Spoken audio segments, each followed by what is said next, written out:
White discharge, सफेद पानी, leucorrhoea, एक ऐसी प्रॉब्लम जिसमें आज हमारे देश में महिला को यही नहीं पता कि ये प्रॉब्लम है। पहली बात, ठीक है, सालों निकल जाते हैं, उनको समझ आता है अच्छा ये बीमारी है, क्योंकि कई जगह तो उनके घर में दादियां बिल्कुल बुजुर्ग हो गई और वो बच्चे जब उनसे डिस्कस करते हैं तो वो कहते हैं कि बेटा ये तो बीमारी नहीं है, तो ऐसे ही होता है। तो कहने का मतलब लैक ऑफ अवेयरनेस बहुत ज्यादा है और दूसरे डिस्कस नहीं कर पाते किसी से। डिस्कस नहीं। और तीसरी बात, मतलब कि इतनी भयंकर बीमारी है कि आपकी जिंदगी खत्म कर देती है।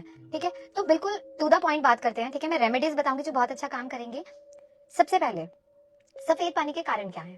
ठीक है, अनहाइजीन कंडीशन, ठीक है, पीरियड्स में कपड़े का इस्तेमाल करना, ठीक है, अपने इनर वेयर को टाइमली मतलब चेंज नहीं करना। Timely change in the sense कि जैसे 3-4 महीने यूज कर लिया, लोग 2-2 साल सेम पैंट यूज करते हैं और उसी में इन्फेक्शन हो जाता है। बैक्टीरियल इन्फेक्शन है, ईस्ट इन्फेक्शन है, कैंडिड है, फंगल भी कई बार वहां पे डेवलप होता है। पर पहले एक बात करते हैं इस पे, जैसे कारण कुछ भी हुआ, उसके बाद क्या हुआ कि हम गए किसी के पास, उसने बोला ये 5 दिन गोली खा लो, एंटी फंगल खाया, खत्म हो गया। कोई भी इट्रोकेनाजोल, कीटोकेनाजोल, मतलब there are various kind of medicine, मैं क्यों नाम लूं, सबको पता है। एंटीबायोटिक खाया, खत्म। 5 दिन खाया, ठीक हुआ, 1 महीना ठीक रहा, फिर 5 दिन खाया, खाते खाते सालों निकल जाते हैं। तो लोगों को लगता है इसका परमानेंट इलाज नहीं है। परमानेंट आप क्योर कर सकते हो। मतलब मैं देखती हूँ कि 16-16 साल से पेशेंट परेशान है, 20-20 साल से, 6-6 महीने, 7-7 महीने में रिकवर हो रहे हैं। वो कह रहे हैं कि हमें पता ही नहीं था कि आयुर्वेद में इसका इलाज है, क्योंकि लैक ऑफ अवेयरनेस है, या होम रेमेडीज पे इतना अच्छा काम करती है ये भी नहीं पता था। फिर लोगों को ये नहीं पता था कि डिस्चार्ज कैसा होता है। अब जैसे एग्जाम्पल, कुछ बच्चियां हैं जिनको पीरियड से पहले डिस्चार्ज होता है, जैसे 4-5 दिन पहले हो गया, 4-5 दिन बाद में रहा, वो व्हाइट डिस्चार्ज नहीं है, वो नॉर्मल है। किसी किसी में पित्त ज्यादा डोमिनेटिंग बॉडी होती है तो वहां पे वो डिस्चार्ज नॉर्मल होता है। लेकिन अगर आपको पूरा महीना रह रहा है तो वो डिस्चार्ज है। क्योंकि देखो, अब जितनी भी लेडीज देख रही हैं, आपकी बच्चियां हैं, अब क्या हो गया, 11-11, 12-12 साल की बच्चियों को डिस्चार्ज स्टार्ट हो गया। वहां पे क्या होता है, किसी को जैसे दूध की तरह डिस्चार्ज हो रहा है, बिल्कुल वाटरी, किसी को जैसे दही फट जाता है ना वैसा डिस्चार्ज है, पर पीले रंग में हो गया। किसी को ऐसा लगता है जैसे ग्लू होती है ना, बिल्कुल स्टिक, पूरे बॉल्स बन के निकल रही है। ठीक है, किसी का डिस्चार्ज जैसे बिल्कुल पनीर फटा था। आप सोचते हैं कि खाने के आइटम से हम कंपेयर करते हैं, बट आइडली ऐसी कंडीशन है वहां पे।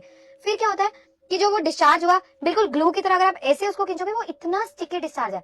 और इसका इतना बढ़ने का कारण क्या है कि बच्चे बोल ही नहीं पाते हैं। ठीक है, तो वहां पे मुझे लगता है कि पेरेंट्स को ना उनको काउंसलिंग देनी चाहिए कि बेटा अगर ये प्रॉब्लम हो रही है तो तू हमें बता, क्योंकि एक बीमारी है। ठीक है, सालों निकल जाते हैं, महीनों निकल जाते हैं, फिर क्या होता है, पीले में डिस्चार्ज होने लग जाता है, बिल्कुल पीला, स्मेल, खुजली। मतलब लिटरली ऐसी फीमेल्स हैं ना जिन्होंने वेजाइना में इचिंग कर करके ना सारी लेयर डैमेज कर दी है, इतनी खुजली होती है, वो बोल ही नहीं पाती किसी को। फिर वहां पे क्या करे, फिर उसके बाद क्या होता है, डिस्चार्ज अपना और पैटर्न चेंज करता है, वो ग्रीनिश कलर में, तो इतना डोमिनेट होता है, ग्रीन कलर का डिस्चार्ज आता है।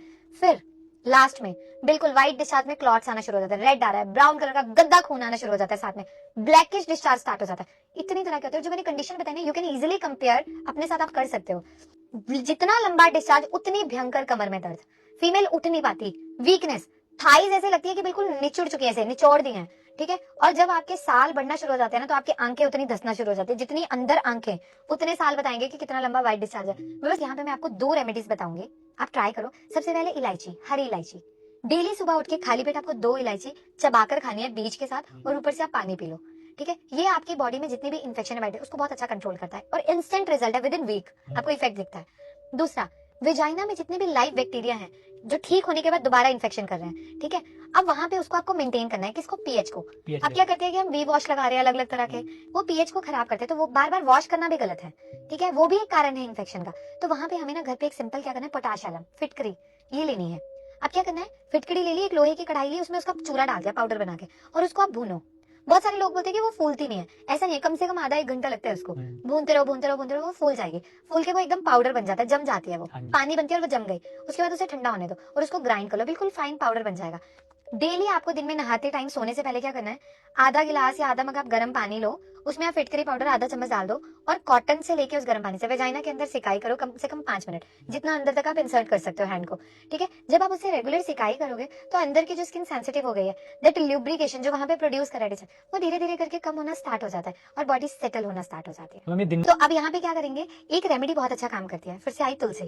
ठीक है, तुलसी के जो पत्ते हैं, आपको क्या करना है, 5-10 पत्ते लो, उसका पेस्ट बनाओ, उसमें आपको आधा चम्मच शहद डालना है और उसको मिक्स कर लेना है। फिर रात को डेली उसको गर्म पानी के साथ आधे कप के साथ लेके सो जाओ।